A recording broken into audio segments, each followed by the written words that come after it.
So this is the site. Each separate piece is serviced. So you have your own water, your own electricity, and your poop disposal.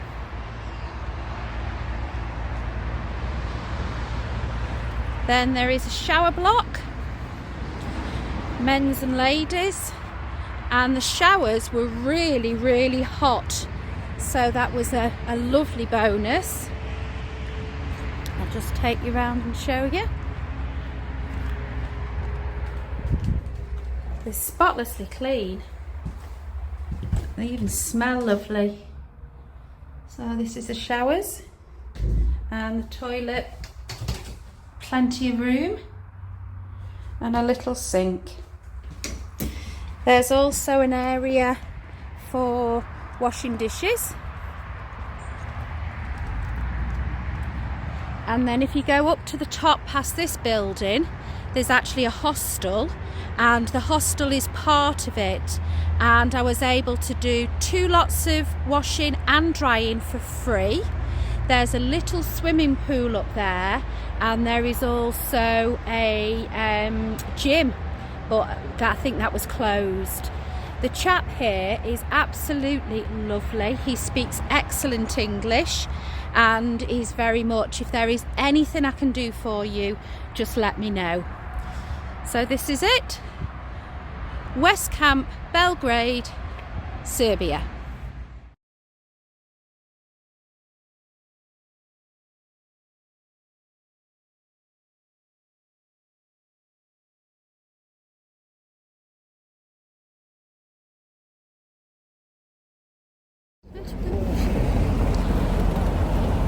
Here we are, we've come on a day out. It's Saturday, it's really busy, and we've come to the centre of Belgrade.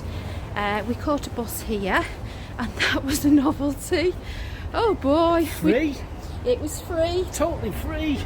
We hadn't a clue, because we've no signal. So since we've been in Montenegro and Serbia, the whole of our Tesco's data is defunct. We can't use it. So we're managing on bits of Wi-Fi that we can steal or use from campsites.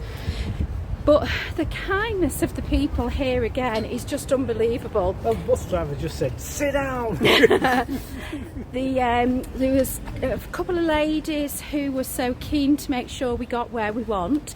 She actually made me get a pen and paper out of my handbag so she could write down all the instructions. And then when we got on the bus, a chap overheard and said, "Where did she say?" And I showed him. He said, "I'll tell you when to get off." So we've arrived here fine. McDonald's. We've had a McDonald's, which we really needed. And we're now going to discover the older part of the town. The fortress is where we're going to head our way towards. So a lot of the new town. So this new town is so this is part of the new town. If you consider only in the 1990s Serbia was bombed, so very little in the centre was left, and buildings were erected really quickly, even though the new buildings, some of them are still pretty shoddy. And this is where we're heading over to, which is the old town and the fortress on the hill. This is the park that is just below the fortress, and it's a massive green area right in the heart of the city. We're going to try and get up the hill now and see if we can see the views. It's not a good day. We've literally woken up, the temperature's dropped by 10 degrees and we're wearing winter clothes. That is the Danube, and there is supposed to be spectacular views, and we'll let you know what it's like when we get to the top. We've entered the old fortress part of the town now, and this is the oldest part of the town. It's got views right across the Danube, and the waterfront on both sides has a lot of restaurants and things that you can see. We're heading down there, where the grass is and all that lot. Can you see it? Yeah. And that was where they were walking along. It looked like Lucca, because they got the underground storage areas and things as Right. well. So if you've seen the video on Lucca, it is quite like that, this old part. We're making our way over to the monument.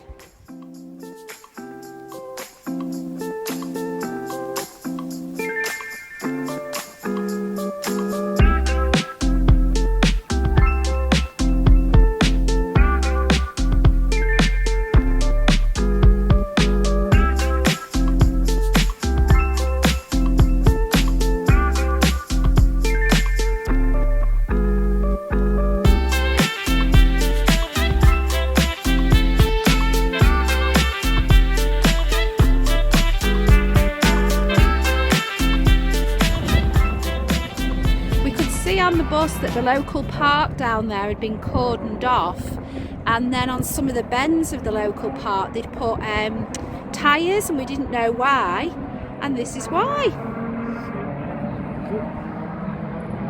They're doing car racing in the park.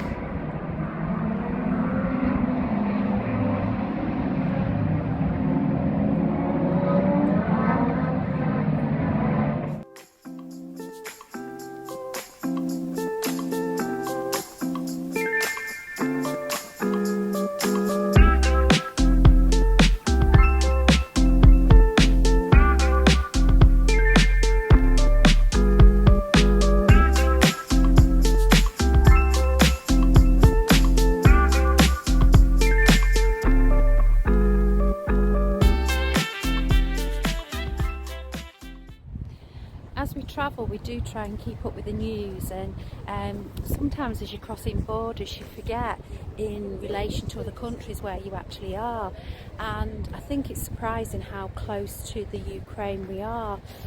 When we got talking to people, the older age group in the western part, which is still very, very rural, I think the lady was about 50, and she was quite torn with the conflict, because she remembered when the Ukraine was still part of Yugoslavia, and she actually learnt Russian at school. That was her first language. She also remembers how the countryside was more populated, there was certainly less poverty there, and a lot more cows and sheep. And then we've come to the city, and we're just looking at these now, where shows you the younger children who have never known anything to do with the Soviet Union, and their thoughts about what's going on in Ukraine. So these are drawings that they've done, and I suppose it's a bit of a demonstration, really. It's been put on by the Ministry of Foreign Affairs from Poland, and it's their children's thoughts all about the Ukraine war and how they feel.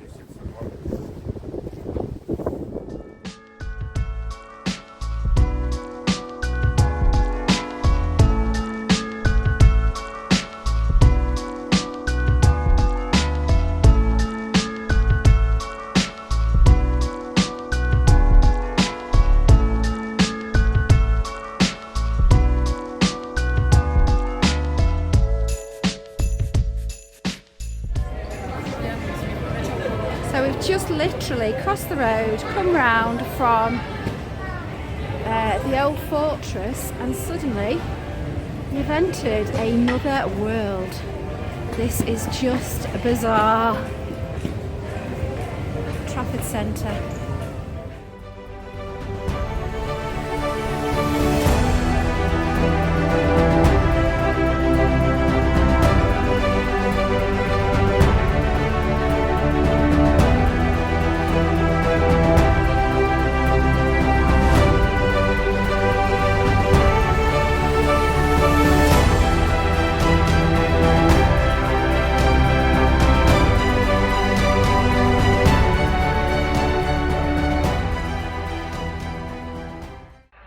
In the middle of nowhere, on the way to our next destination, we found IKEA, and also KFC.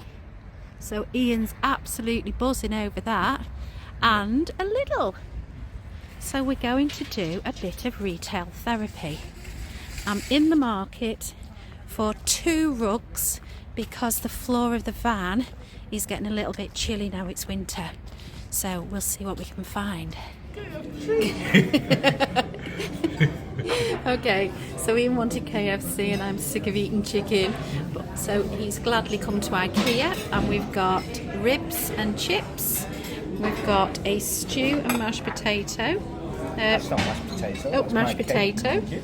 We've got 2 cakes and refillable coffees, and the whole lot was £5 each. So happy eating at IKEA. I have had such a marvellous experience. So we were struggling with internet connection. Our bundle does not work in Serbia. So we kind of filch steal internet wherever we can, and we'd got some lunch in IKEA and I realised I could go on the internet, so I've got in touch with my insurance company and now everything is sorted. So can you believe that, while eating my lunch in Serbia in an IKEA, I have sorted out my British insurance. It's just unbelievable what you can do. So I'm also excited. Do you want to see what I bought in IKEA? I know you do. So I managed to get my rugs.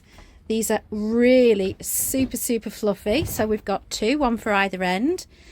Oh, this is my little Christmas thing, so I can put a candle in it and just be happy in an evening. We've got a tiny little dustpan and brush, a peace palm because they purify the air, because now we're staying in the van more and more in the evenings. I got some net bags. These are to hang up and put all my fruit in because they keep taking up the fridge. Teaspoons, because Ian says it's me that keeps losing them. This is to hang up all their hats, gloves and scarves. 2 mugs for when we're travelling so we can have hot drinks. This is a lock for the fridge because especially in summer, if we fill the fridge too much, the door tends to pull open a bit. Big bags to put the linen in that we're not using so it can go under the van and stay dry. And then a little bit of a winter smell, some happy candles. So this is my IKEA stash and one very happy lady.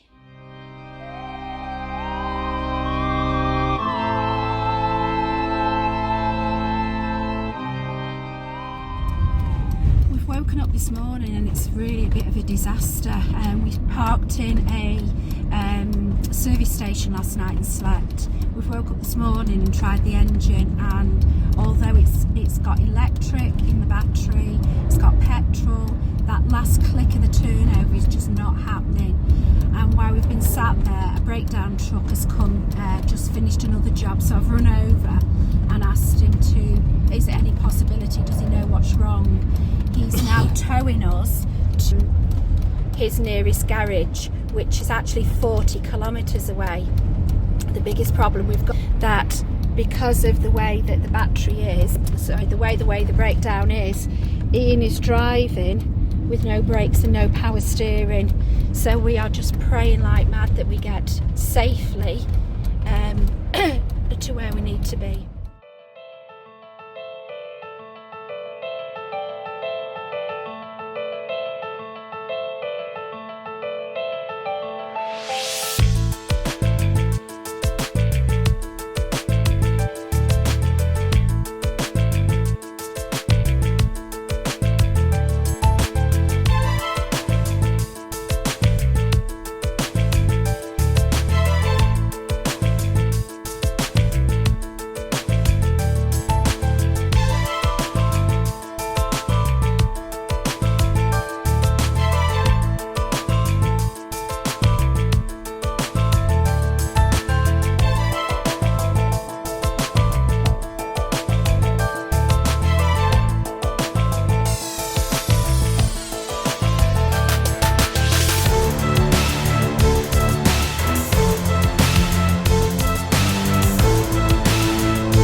honest, I was in tears with the fear of what would happen. Those young guys, we found out now that the lad who was towing us was 21 years old, and he didn't want to let us know, but even he was worried about towing us and how it was going to pan out. But sometimes you just have to have faith and trust in other people. So we are back on the road again 6 hours later, £4,500 down, but this is what they've done for. What gave me a smile? You want me to tell you what you've done? Yes, please. Oh, right. Well, they've changed the injectors, they've changed the petrol pump, and they've changed the electric computer board on the inside of the cab. Thank you. So diagnostics test, they believe that everything is okay. Alright, so that was a new fuel pump, 4 fuel injectors, a tow off the motorway for 35 miles, and diagnostics tests, a new motherboard, all that done, new ones fitted, at 6 hours work, £4,500. We are such thankful people.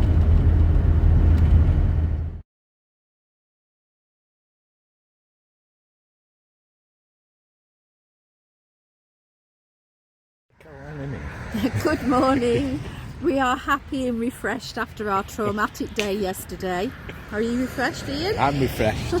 Yes. So it started to get a little bit late, and it's getting dark here very quickly now, about 4:30, and it's dark. And didn't want to put too much strain on the van either after it been fixed. It was a bit due, but well, we're still trying to get our faith back in the work that's been done. So, but yeah, Frankie worked extremely well after the fix.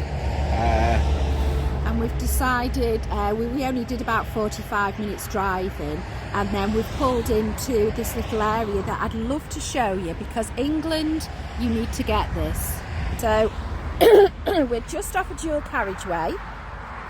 It's a pullover. You can see all the stops along the way, and they've got bins, they've got picnic areas. We've just had our breakfast outside in the sunshine. And then the other thing that they've got toilets, but they've got these by every stop. They've got a solar powered light, but that is also your antenna for free Wi-Fi. And it just means then that when you pull up, you've got the safety of working out where you're going next. So look at all the amenities. You've got bins, you've got the electric, you've got toilets, they even put porta toilets on it. So I think it's all free. Yeah, absolutely brilliant. So thank you once again, Serbia. Good morning. We are off on the road again, and we're hoping to go into Romania today. We're going to Romania to see a really old dear friend of mine. Oh, she's not old, a long time friend of ours. Now the problem we've got, as is always, we have two choices. We can go through to Romania, but we're scared we're going to hit the border of Bulgaria and end up in Bulgaria, because it's pretty much close. And the way that we slip in and out of countries is making us a little bit nervous. So off we go. How many kilometres in? 166 miles. 166 miles today, which is a big journey for us, but we're hoping the van is now up to it.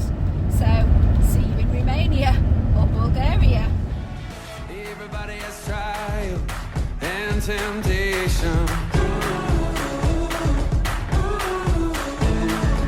Everybody knows heartbreak, isolation. But we can lay our burdens down. Lay our burdens down.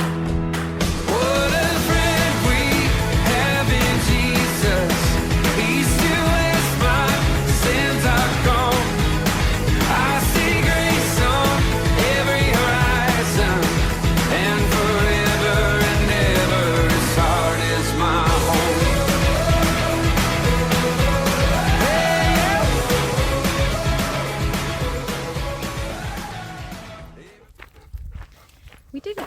make it across the border. We've been travelling a bit slow as normal, but it was such a lovely evening where we've decided we're going to pull in and try the border tomorrow. So we've parked off the road around these fields, and it's so blue and lovely. We've had grey skies and no sunshine for 3 days, so we needed this, and we're going off for a nice little hike before the sun goes down.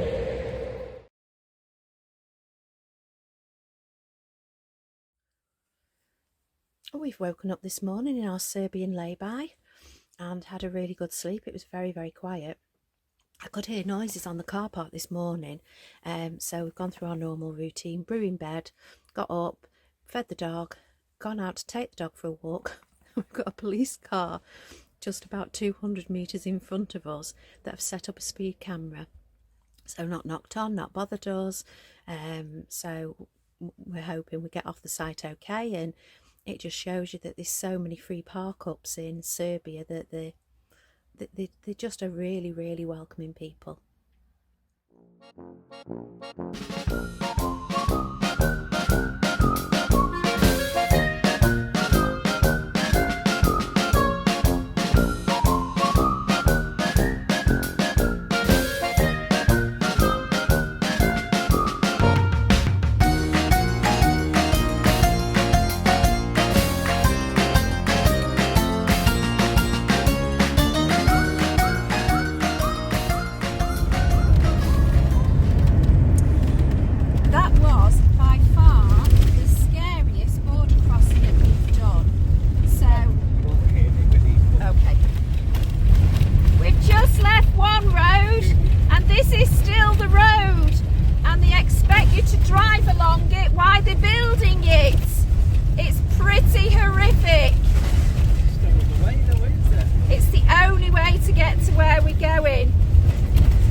But we kind of got lulled into a false sense of security with the tarmac roads. Look, they're just rolling out the road as you drive on them. Yeah, but they can, that thing could give us a tow if we had a problem. Okay, we've got a bit of tarmac coming up. Woohoo! Make sure nobody was overtaking. See if you can stop. A bit more tarmac. Hello, hello. We have finally done the border crossing and we are now in Romania. Yeah, and the weather's totally changed. So. Hence coats on. So leaving Serbia was a bit of a hoo-ha. They didn't recognise Delilah's animal certificate at all. They wanted the passport, but after about 15 minutes waiting. Yeah, they took it.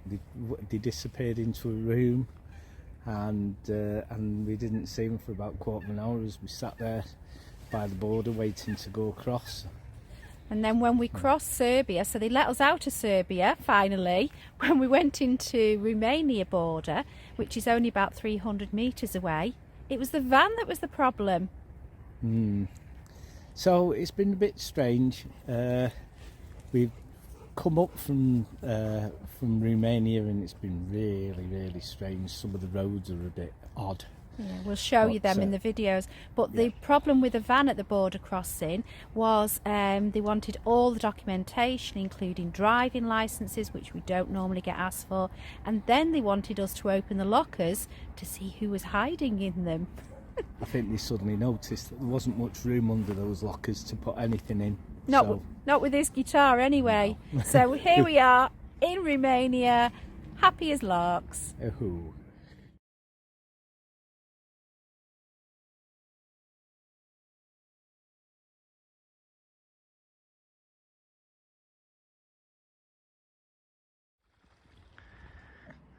So this is our park up before we see Lizzie tomorrow, and it is Belvedere, just outside of Bucharest. And as they put on the write-up, it's a bit of peace and tranquility before you get into these big towns. I think they're quite right. They've actually got 4 of these big water areas, and they've got nature and all sorts in them. And if you listen, it's very quiet. But weather's definitely gone a bit wintry now, as you can tell by Mrs. A and Delilah walking down the streets. And so this is well, we'll show you the campsite when we get there. Okay.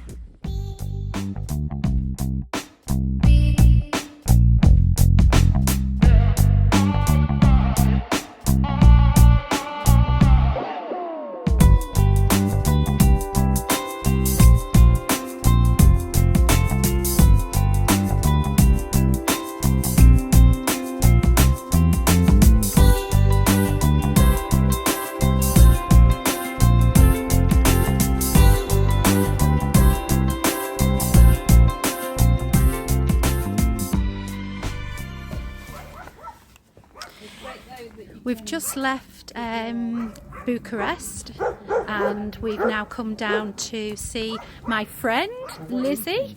Lizzie is the main event for Romania. Hello, I'm so happy to see you. Oh, I can't tell you how lovely it is. So Lizzie has allowed us to stay on her church car park, which is not any old church car park. We have grass, we have water, we have electricity. So I just want to introduce Liz because she's just like a very, very fine woman. So Liz has been living in Romania for almost 14 years now. She came out originally to work with disassociated people, the Roma. The people here do not like them at all. And Lizzie was helping to build homes for them and change lifestyles.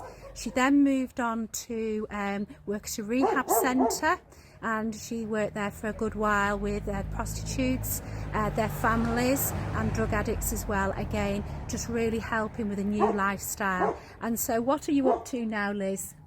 So now I'm working solely with the church here where they're staying, and I have a varied role helping with the social canteen. So we take out meals 3 times a week to people that have the criteria is that they receive less than about £80 a month in the money that they get in, so they're really poor. Working also with the youth, it's really great working with the youth. We have a great group of about 16 young people, and just recently set up an after school last year. So for those kids, a lot of them are Roma as well, so for those kids that are a little bit older and they've remained behind in school, so they really need that support with their reading, writing, I write to a lady in a prison. That's also, so the work is really varied. But yeah, the Lord's really blessing it and working through it, and it's great. I love it. So it's an absolute pleasure to be with you, Liz. Yes, and I'm just so excited to be here and just share a little glimpse of Liz's lifestyle as well, and just the things that she's doing for making such a difference in people's lives. So she's going to take us out now. We're going to catch our first train, and we're going out to a little city, and we'll show you what it looks like.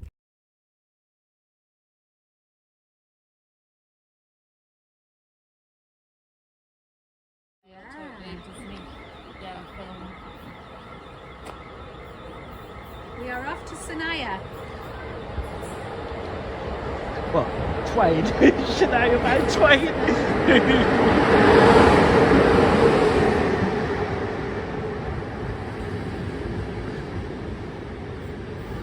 And that's a Romanian train at the train station. Guess what? It's just like ours. We've arrived in the town now. It's a beautiful sunny day in November, and we're going to have a walk up to the fairy tale castle. As always, stray dogs about. But we've come from the town and we're now back up in the mountains. So really looking forward to a lovely day out. We are halfway up the hill, as you can tell by my breathing. Lizzie's legs are a lot longer than mine, and the sun's still shining. It's incredible. So this is the castle's further on. Look at that building over there, that's pretty. Our tour guide is telling us that this is a monastery that you can enter, Yeah. and the church. But we're going even higher because we want to see the castle. We're in the woodlands, and all the way up the woodlands you've got these little market stalls, and nicely with these ones everybody's selling something different. Normally you get very much of the same thing, so we've got woolly slippers, hats, jackets, corn on the cob, artwork. There's plenty of nougat though. Yeah, oh yeah, nuggety nougat things, toys. So, and it goes on. It's actually feeling a little bit Christmassy. Oh, it is. It looks Christmassy like that, like a Christmas market. Just need hot wine now. Hot wine. What's this? What's this? Oh, Vinfiat hot wine. And here we find hot wine. With apple and cinnamon. With apple and cinnamon. No sooner do we ask for mulled wine than here we have it. Mulled wine. 20p a cup. But go on.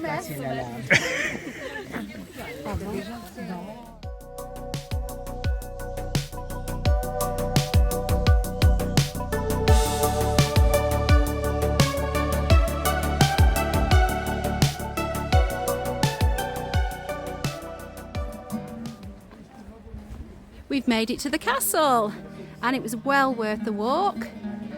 It's even more stunning close up. And as we've arrived, we have somebody playing a guitar.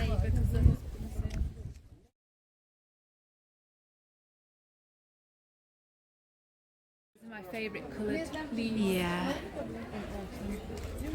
You got such good colour in it. I know it's look really good.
Yes, Mom. We've done our tour of the castle and walked all the way back down, and we are now at a cafe called Cinderella, and they have all these pumpkins, and they have the glass domes like they had on the coach, and here's the mice who pulled the coach. I don't know why they've also got teddy bears here, and we are having coffees and a beer and beautiful, beautiful cakes. So this is Cinderella Cafe in Romania.